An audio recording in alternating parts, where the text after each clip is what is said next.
author, columnist, managing editor of LibertyNation.com, podcast host and conservative policy advocate. We dismiss history at our peril. Liberty Nation Radio with Mark Angelides. Hello, welcome to Liberty Nation Radio, heard coast to coast on the Radio America Network. I'm your host, Mark Angelides. Everything is happening in the election world with just a few days to go. We're going to dig deep not only into all that, but also into what's happening in the wider world. It's going to be quite the show. Let's get started.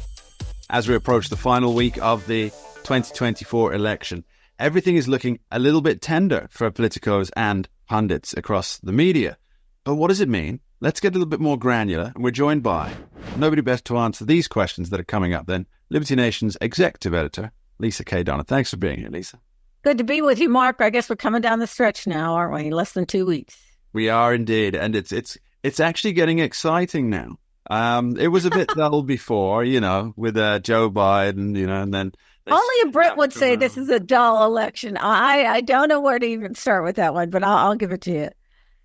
All right. No, I'm obviously being sarcastic. This is an exciting election, and I think there are so many factors that people just aren't recognizing that add all this extra spice to what's going on. And one particular seasoning that I'd like to investigate with you is based on an article that you wrote for the pages of LibertyNation.com, which covers the early voting. So everybody's talking about early voting and how this is a traditionally favorable Democrat environment. What's your take?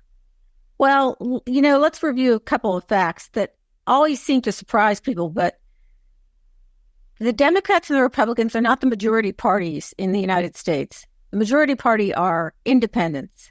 They've got 40% of the electorate. Then, give or take a few percentage points, the Democrats and the Republicans each have approximately 30%. So what you're really looking at is not a majority party in the major parties, but a majority party in the independent party, which is kind of interesting. So what the RNC did under Ronna McDaniel in the last couple of years is she ran a $60 million get out the vote and register Republicans. And she did that. And there are more Republicans, but there still aren't as many Republicans as there are Democrats. So then you say to yourself, okay, digging deeper, who's voting early? Because there's early voting in, I believe it's 46 states now. Well, by the time this airs, it'll probably be all 50. I mean, there's early voting everywhere. It's a trend that the Republicans couldn't stop. It's a trend that may have really pushed them over the edge in losing in 2020. Some people might make that point. But they decided to join the party and join the festive atmosphere of voting early.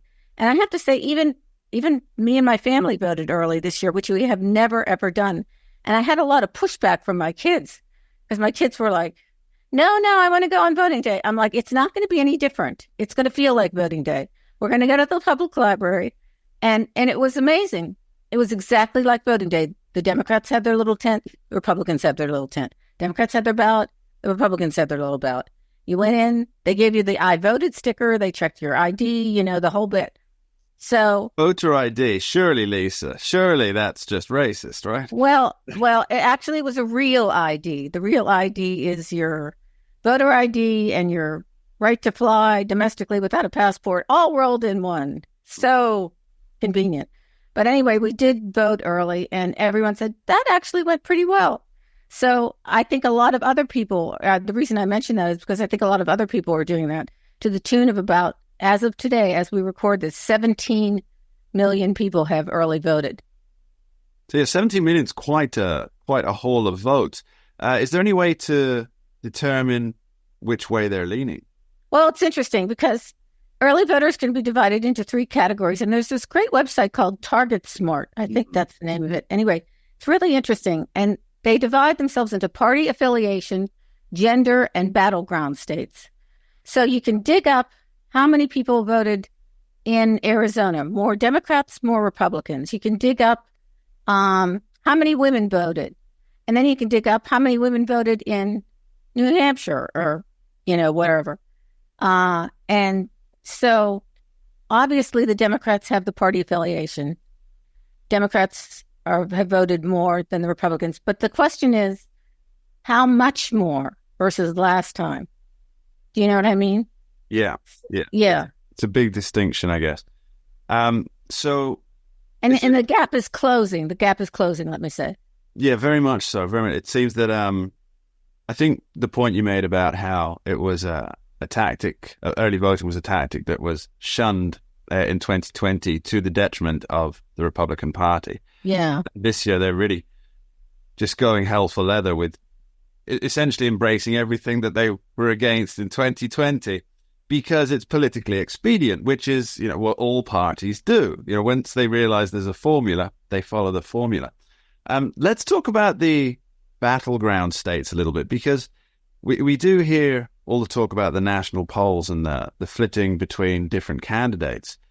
But in reality, national polls don't mean anything. I mean, even if, say, for example, Kamala Harris is up, I think as we're recording, she's about 0.9 to 1% up nationally across an aggregate of polls.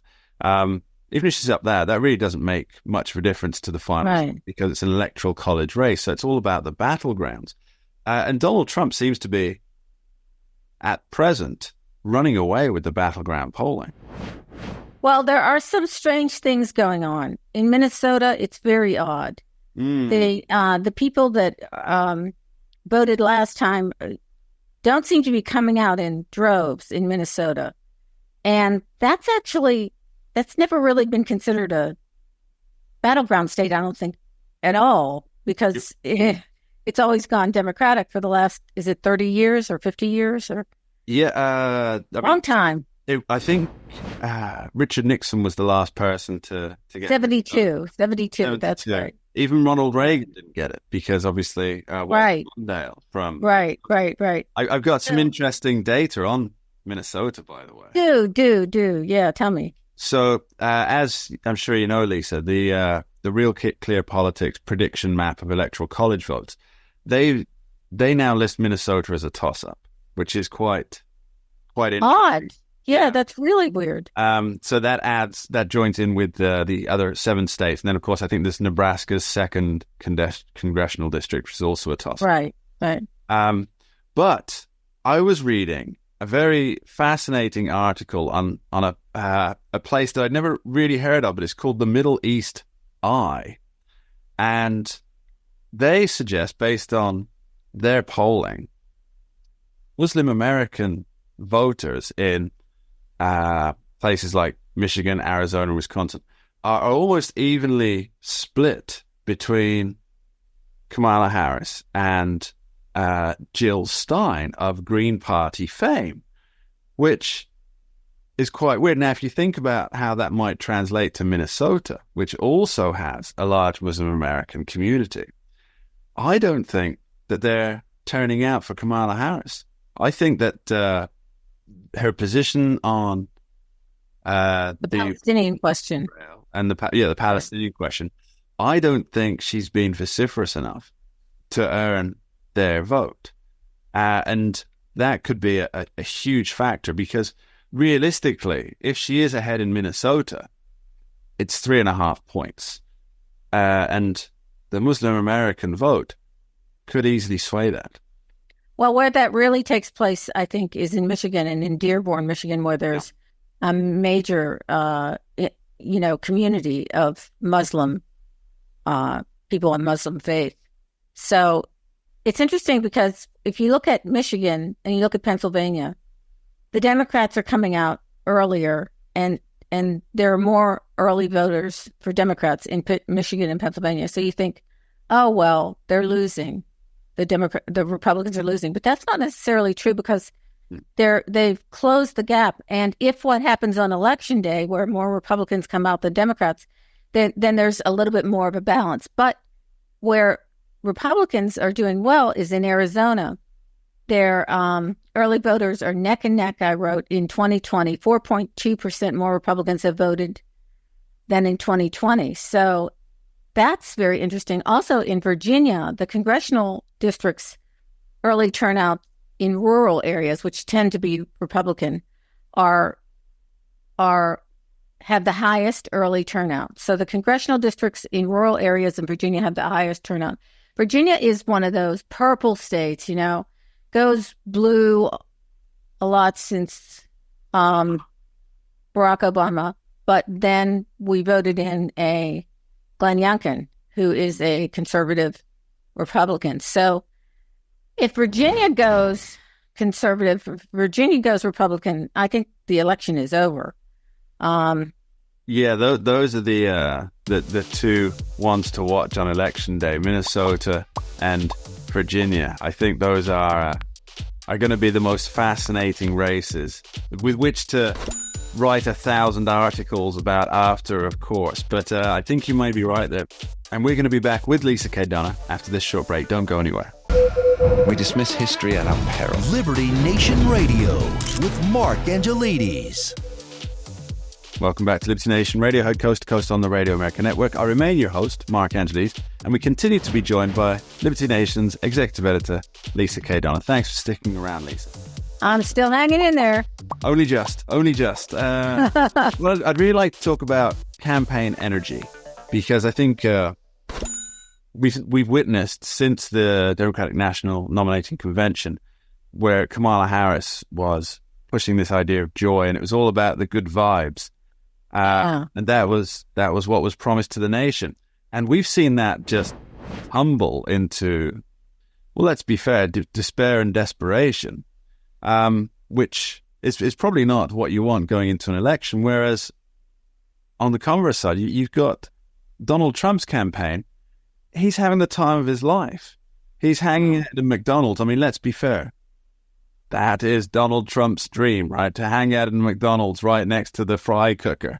The man likes his McDonald's, but he's having the time of his life. Don't you love the answer to the question, what part of McDonald's, what's your favorite thing at McDonald's? And he answers, all of it. Yeah. That's just so funny. That's going down as one of the greatest political stunts, perhaps in American history. It just really worked in his favor. Thousands of people. I don't want to say how many, but thousands of people showed up at that McDonald's, and he was enjoying working that fryer. He really was. The funny thing is how the media tried to spin this into a Michael Dukakis moment with the... but it really wasn't. It really wasn't. It was just the opposite. It was the opposite, yeah. And the reason, I think, is because Trump has never been a person to take himself too seriously. Right, exactly. He's always joking around. And the problem is, I think some of the Democrats have learned to hate Donald Trump because they take him literally. And he does talk in absolutes, and he does talk in a lot of effusive language. So if you take him literally, you get yourself into trouble, because I think a lot of times he's just jesting. Yeah. Like, I'll be dictator on day one, I know, and people are using that still. You be a dictator for one day. Really? We have the entire history of the Roman Empire to know that, people don't give up being a dictator. Yeah. Sometimes they force the Senate to make them dictator for life, but it was not easily handed over. It's interesting. If you look at the issues, Donald Trump has the American people agree with Donald Trump more than they agree with Kamala Harris on the issues. And, this is true for so many things with Donald Trump. People go for it, but then it's his personality that kind of gets in the way for a lot of people. Yeah. And, that's what he's got to overcome. But if people are just voting on the issues, Trump's got it hands down. But they're not. A lot of people are voting on personality. And especially, I think a lot of women are voting on personality. They find his personality really rude, crude, and lewd. Yeah, it's a lot of people think that Donald Trump is basically his own worst enemy in terms of his electoral chances. Notably, I think it was the... Let me just cut in 1 second. One issue that I think is interesting. This week they did some polling on democracy, and guess who comes out as the defender of democracy? I saw this. Yeah, Donald Trump. That's got to be a surprise to the entire Harris campaign. Who do you trust more? And people are saying Donald Trump. That's very interesting polling. That's very interesting. It is. It kind of gets to the point about what we're talking about with energy. And Lisa, I know you're a big fan of my political betting column. Well, it's not just political betting column; it's a countdown. I love your horse race column. Yeah. Horse race guy. If you get a chance, go to Liberty Nation and read it, listeners. It's good fun. We've got the latest polling. We've got also a good analytical breakdown of the polling and what that actually means. But we really also do the betting markets. And for me, Lisa, I think the betting markets are possibly the most fascinating part of following this, the fear and loathing on the campaign trail, as it were. Because, these are cash bettors. They're laying their money down on something. So that sort of gives an air of confidence. And just at the time of recording, I'd like to give you the very latest numbers. And for perspective, in 2020, around this time, Joe Biden was leading 4-7, which is, it's like a 65% chance of winning the election. Whereas Donald Trump had around the mid-30s chance of winning the election. So it was very much in favor of Joe Biden. And this time around, those numbers are pretty much the opposite. So time of recording, Trump has a more than 61% chance of winning the election compared to Harris's under 38% chance. And all the money seems to be betting on Trump winning the Electoral College and Kamala winning the popular vote, which is actually kind of what we would expect if Trump were to win, right? Exactly. That is very interesting. I wanted to bring up one thing. I saw an interview with Melania Trump, and she was hyping her book. And they said to her, what do you think is going to happen during the election? And she just answered very, she's, I think, a woman of few words, or she seems to be. She said, Americans are going to have to decide what they want.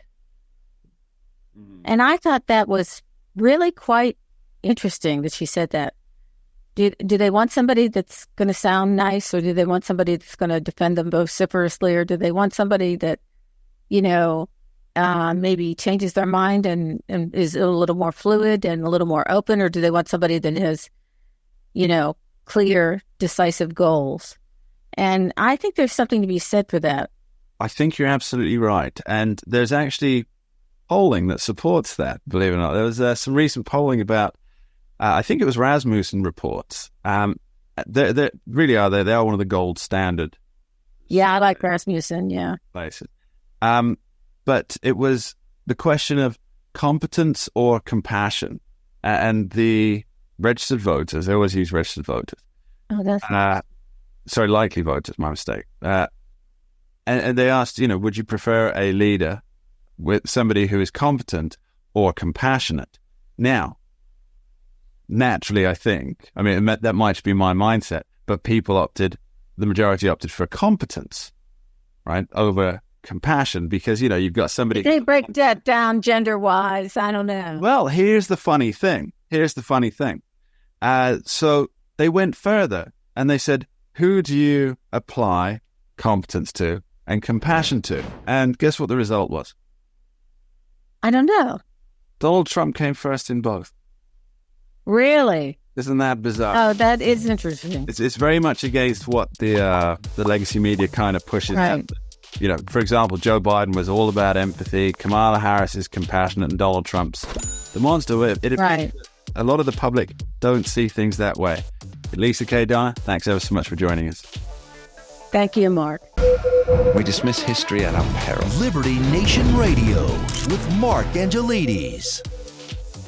Welcome back to Liberty Nation Radio, heard coast to coast on the Radio America Network. I remain your host, Mark Angelides. Now, we're very fortunate to have with us Liberty Nation national security correspondent, who also happens to be a retired Air Force pilot and former Principal Deputy Undersecretary of Defense Controller, Mr. Dave Patterson. Thanks for joining us, Dave.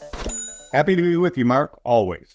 So, Dave, there's a couple of things I want to discuss with you today, and I think national security is really coming to the fore, not just because it's an election, but because of events that are happening around the world. And the first of those is a defense minister, Mr. Umerev, I think it is, Rustem Umerev, if I'm pronouncing that correctly, has started touting what I initially termed a peace plan, but you correctly corrected me, saying, no, it's not his peace plan, it's his victory plan. And I want to go through a few of the elements of Ukraine's victory plan here? Because, and I suspect that you and I will actually quite disagree on what the benefit of these points that are being laid out.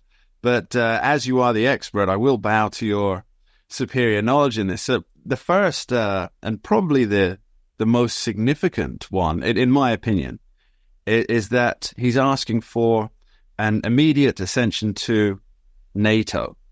Now, that seems incredibly unlikely, doesn't it, Dave? Or does it?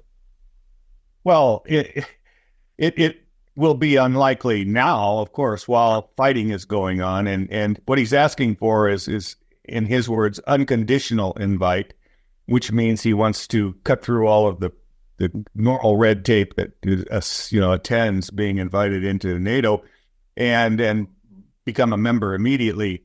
But when you think about this, I mean, it's kind of not a good idea even for him, because in any negotiation with the Russians to stop the fighting, that's your negotiating point, right? I mean, you want the umbrella of NATO defense as a negotiating point, which you have to be willing to give up if the Russians are willing to get out of your country. So it seems to me that to be hard over on this one particular point is not a good idea. And I can just about guarantee that the NATO nations will see it as a negotiating point. Well, that's the funny thing, isn't it? Because, as you say, an unconditional invitation, and one of the conditions of NATO membership, as far as I'm aware, is that you can't be involved in a current conflict, because that would automatically, under, I believe is it Article 5, mean that all the other NATO countries are automatically involved, and therefore they have a stipulation that you can't be involved in some kind of conflict when you're ascending to the NATO bench. Is that about right? Well, it's one of the first sections of the NATO treaty, that was signed in the late 40s and in Washington, D.C., called the Washington Treaty, amazingly enough. And I mean, the fact that you would not be considered is kind of secondary to the fact that you don't even get to be considered initially, because you've got a conflict going on your border.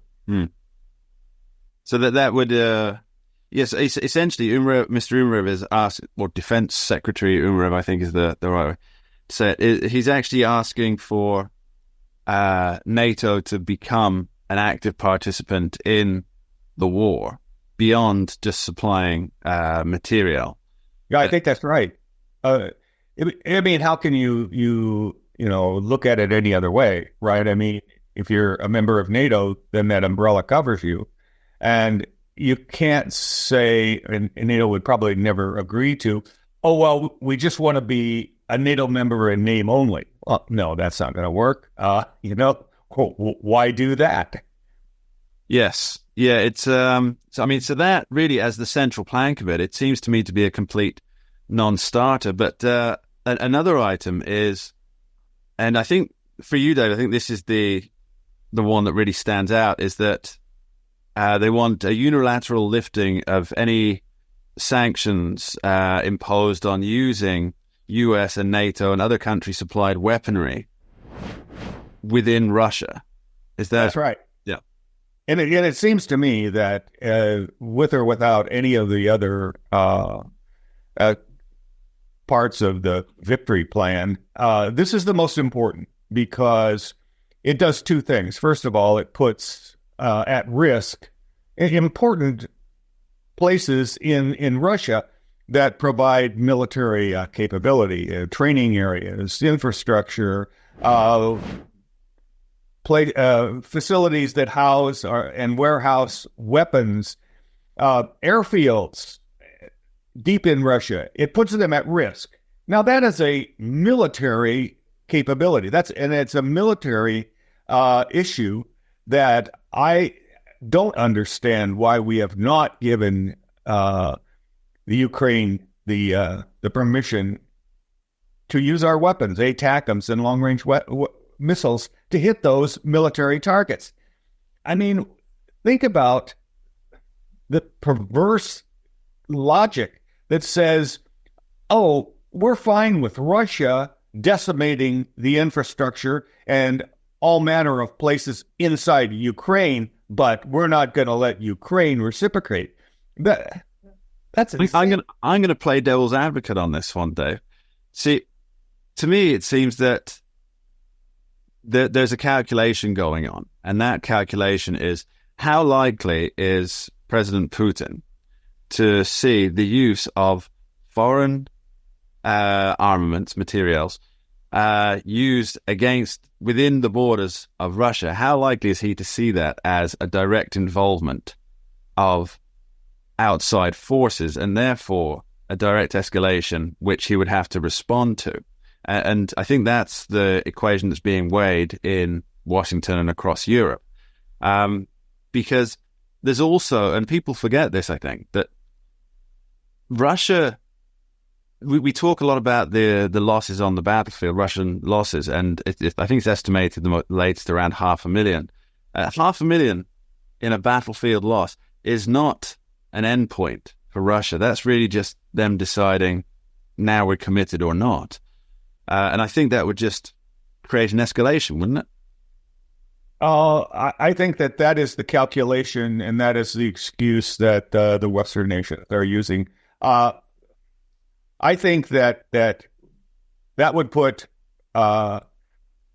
using the long-range missiles in Russia would put the Russian people now at the front line of the battlefield, right. Whereas they're sort of remote, and they can be oblivious to what's going on, except for, of course, the families of those lost.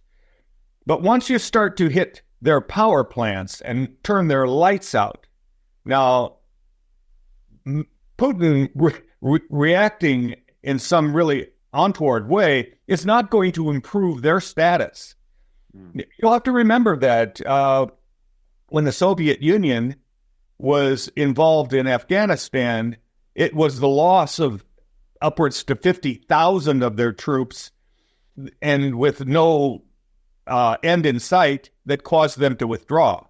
Yes. I don't see that point of view has gone away. And right now, like I say, the average folks in Russia are not experiencing the war. Mm-hmm. And I think that Zelensky would like them to, as much as his people are experiencing the war. I don't hold to this notion that Putin would revert to tactical nuclear weapons. I mean, that is so unthinkable in terms of the world geopolitical dynamic that even he understands that. He may, but what about his partners in what are they calling it now? The axis of resistance. I think that there may be less level heads in there, one of them being Kim Jong-un, who's now, I believe, supplying actual military people to support his war effort.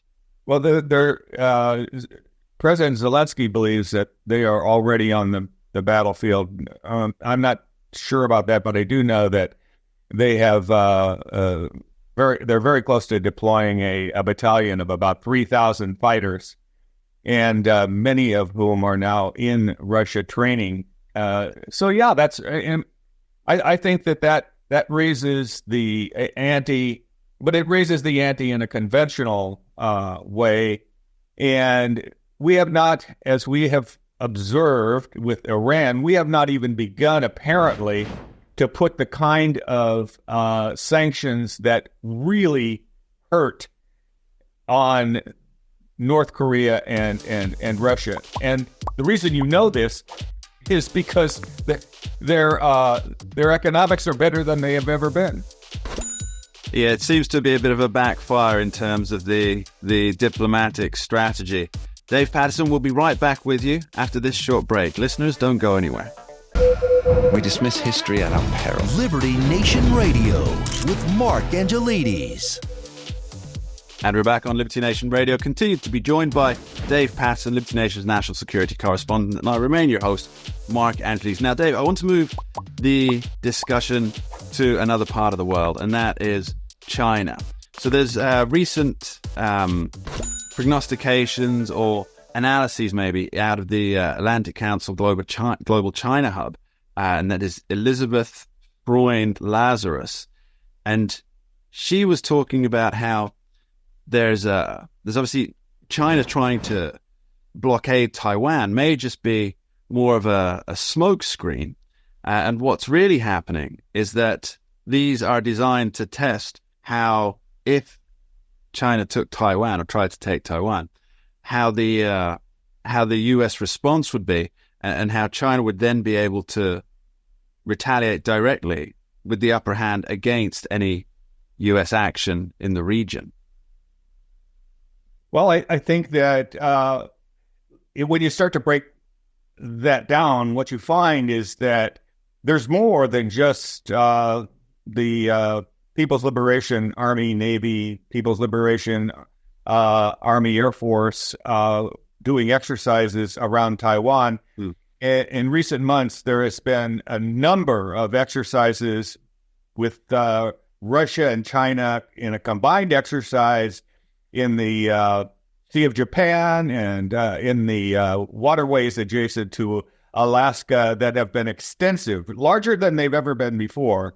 And then you had this recent 13-hour practice of a blockade, but you've had several of those, not the least of which was the Chinese reaction to then Speaker Pelosi's visit to Taiwan. And what this would appear to be is, first of all, a legitimate practice on how they would blockade Taiwan, and to see what the reaction would be as well, but also to see how stretched the United States Navy and the United States military would be by having these exercises in the different places around the Indo-Pacific. There's something very specific that, and it was a gentleman on Fox News, Dr. Chang, and I've actually written down his quote here. He says that the real target is the United States, and I quote, "They were using a very old Chinese strategy called encircling the point, striking the reinforcement." Dr. Chang here, he says it's an old Chinese strategy, but I would suggest that it's much older and goes back to Themistocles and the Battle of Salamis, where, for our listeners who aren't familiar with this, I know Dave is, we've discussed this quite a bit. What happened was Themistocles, who first convinced Athens that it needed to build up its navy in response to, I guess it was the attack on Marathon 10 years before with, I believe that was Darius, and then his son Xerxes builds this huge army and starts coming down, which is where we have the hot gates at Thermopylae as well. That was contemporaneous with that. And anyway, Themistocles convinced Athens to build this huge navy so it could actually fight against the incoming Xerxes, which he was convinced was going to happen, and he was right.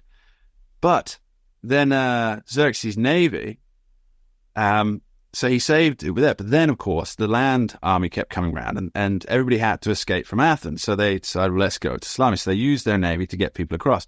But Xerxes wanted his navy to go in and attack the fleet, but it was a bit too even, and it looked a bit. And this is where it comes back to the thing. Sorry, I've been going on a bit here. It looked a bit too even, but then Themistocles went to Xerxes and basically said, they've ostracized me. They've got no love for me. Here, I'll suggest to them that what they do is they send half of their fleet around the island, and that will take them like 1 or 2 days, and then you can go and attack the one half, and then when the other one, you can come and get it. And so anyway, Xerxes for some reason agreed to this, but he didn't know that the island is very, very small and it only takes a very short time. And so while they were chasing the other half around the island, they destroyed the half that was still there, and then waited for the other half to come around, completely reversed it. And this seems to me to be encircling the point, striking the reinforcement. What do you make of that? Sorry to go on so long with that. I think I think there's some relevance to what you say. Themistocles had in mind to take out the Persian navy all along, but realized 10 years before that they had no navy. And what he did that was so remarkable was to convince Athens that they needed these trimarines, and they needed them in such numbers that it would stretch the budget. You know, if it sounds familiar, nothing changes, right? There's nothing new under the sun, as long as we're talking about ancient Ecclesiastes. Yep. Yeah, right. But so he convinced them, and they immediately started this huge building program for trimarines. And so when Themistocles took his fleet not around the island, and he never stopped, he just kept going around. They sort of followed him. They broke up their forces, sort of followed him, and he came back and, began sinking their ships. And so I see the lesson was that Themistocles knew that he was going to have a problem in a decade. Yeah.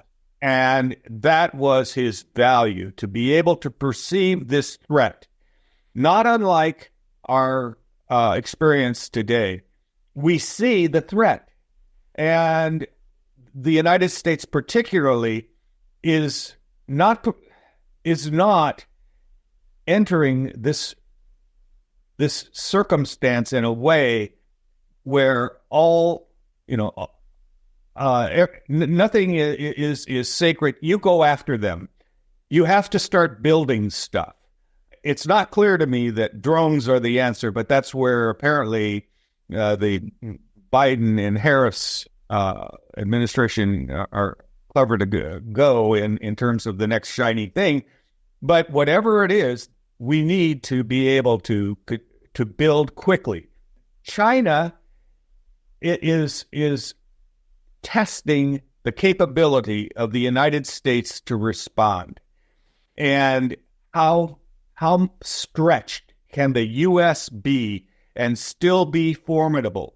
So far, we haven't paid much attention to their threats about the South China Sea and the Taiwan Strait, and have said like rave on. But the fact is that you start to look at what they're doing in terms of Taiwan and the practice of the blockade.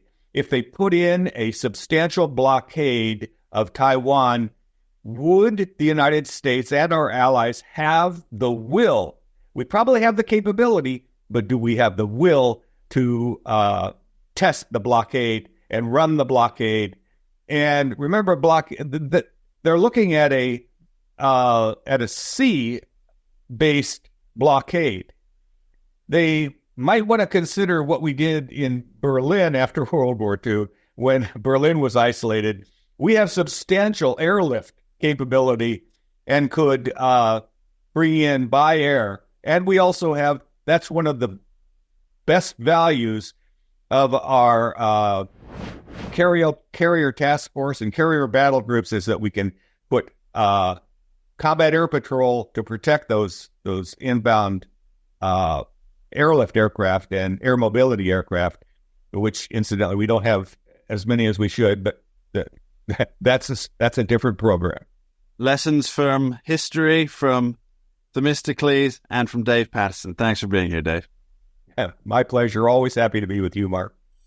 And that's all we have time for on this week's edition of Liberty Nation Radio, heard coast to coast on the Radio America Network. I've been your host, Mark Angelides. I'd like to thank our guests today, Lisa K. Donner and Dave Patterson, for taking the time to join us. And of course, extend my thanks to you, the listeners at home, for being here. And remember, Liberty Nation does not endorse candidates, campaigns, or legislation. And this presentation is no endorsement. Thanks for being here. We dismiss history at our peril. Liberty Nation Radio with Mark Angelides.